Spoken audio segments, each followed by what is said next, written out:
Hello बच्चों, good morning, अस्सलाम वालेकुम एवरीवन। कैसे हैं आप सब? आई होप आप सब घर पर अच्छे से होंगे। तो मैं आपका वेलकम करती हूँ अपनी हिंदी क्लास में। तो हम आपकी अंकुश हिंदी पाठमाला भाग 3 पढ़ रहे हैं। हम क्लास 3rd आपका रिवीजन करवा रहे हैं यूट्यूब के लिए। तो यूट्यूब का जो सिलेबस था हमारा 3 to 6 वो कंप्लीट हो चुका है, लेसन नंबर 6 तक। अब हम आपका रिवीजन कर रहे हैं लेसन नंबर 3, चींटी की चढ़ाई। स्टोरी को हमने अच्छे से कंप्लीट किया। कल मैंने आपको शब्दार्थ उसके समझाए। आज हम इसके 2 क्वेश्चन आंसर जो है आपको समझाएंगे। समझाने से पहले एक बार फिर से स्टोरी को आपको अच्छे से समझा देते हैं। लेसन नंबर 3, चींटी की चढ़ाई। ये स्टोरी है चींटी की। ये देखिए चींटी। चींटी जो है वो कैसी है? एक छोटे से नन्हे तिल की तरह है। वो क्या कर रही है? पहाड़ पर चढ़ना वो शुरू कर रही है। जब ये चींटी जो है इस ऊंचे पहाड़ पर चढ़ना स्टार्ट करती है तो जो नीचे ये हाथी, घोड़ा, ऊंट, खरगोश जो है सभी उसको देखकर खूब उसका मजाक बनाती है, उसको देखकर हंसते हैं। खरगोश उस छोटी सी चींटी को कहता है, अरे चींटी तू क्या मरने जा रही है? घोड़ा भी हिनहिना कर कहता है, अरे अदनी सी चींटी अपने शरीर को तो नहीं देखती, किसी के पैरों के नीचे आ जाएगी तो दम निकल जाएगा। चली है तू पहाड़ को फतेह करने। अब घोड़ा ने उसको क्या कहा कि अदनी सी चींटी, यानी कि इतनी छोटी सी तू चींटी है और अपने शरीर को देख रही है, यानी कितनी छोटी सी है। अगर तू किसी के पैर के नीचे आ जाएगी तो मर जाएगी। जा रही है पहाड़ को जीतने, फतेह करना मीन्स जीतना। तभी ऊंट भी कहता, भाई है तो अजीब बात। फिर जो हाथी महाराज ये भी अपनी गर्दन को हिलाकर कहती हैं, खुद को तुम बहादुर समझ रही हो, बड़े बड़े सपने और कुछ नहीं। चींटी ने सबकी बातें सुनी और सुनकर इग्नोर कर दी, अनसुनी कर दी।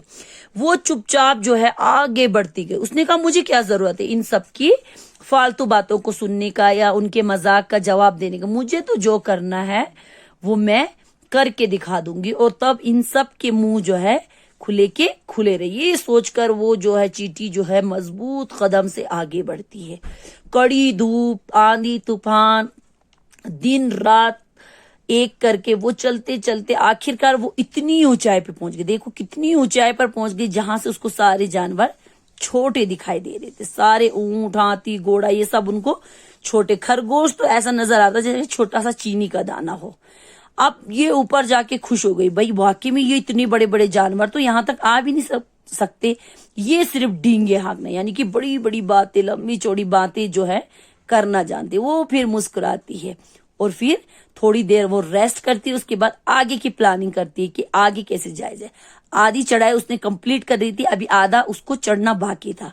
लेकिन अब मुश्किलें ज्यादा थी क्योंकि आगे का पहाड़ जो है बिल्कुल सीधा और चिकना था। उसके पैर जो है उस पहाड़ पर टिक नहीं रहे थे। अगर वो वहां से फिसल जाती तो सीधा मौत, यानी कि मर जाती। एक तकलीफ उसको, ये एक परेशानी ये आ रही थी। दूसरी परेशानी, दिक्कत थी उसको भोजन की, खाने की। क्योंकि इतनी ऊंचाई पर कोई नहीं रहता था तो वहां पे चावल, गेहूं, चीनी के दाने जो है बिखरे हुए मिलना मुश्किल था। इसलिए उसने सोचा कि यहाँ तक आके मैं वापस चली गई तो सारी मेहनत बेकार हो जाएगी और सब जो है मेरा मजाक बनाएंगे। अब चींटी ने फैसला किया कि उसको आगे जाना है। तो वो अपनी मजबूत कदम को आगे बढ़ाते बढ़ाते वो चली जाती है। पहले से उसने अपने लिए थोड़ा सा खाना जो है अपनी पीठ पे स्टोरेज किया था। अब वो चलते चलते आखिर वो इतनी ऊंचाई पर पहुंच गई, एंड में पहाड़ के आखिरी हिस्से में पहुंच गई और वो वहां पर आखिरकार उसकी जो मेहनत है वो रंग लाई। वो बहुत ऊंचाई पर पहुंचने में सफल, कामयाब हो गई।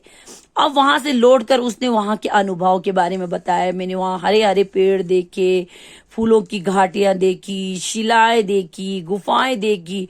ये सारी बातें जब वो सभी जानवरों को बता रही थी तो ये सुनकर जो हाथी, घोड़ा, खरगोश थे वो दांतों तले उंगली दबाकर, यानी कि हैरान रह गए उसकी बातें सुनकर। और वो सारे के सारे शर्मिंदा हो गए।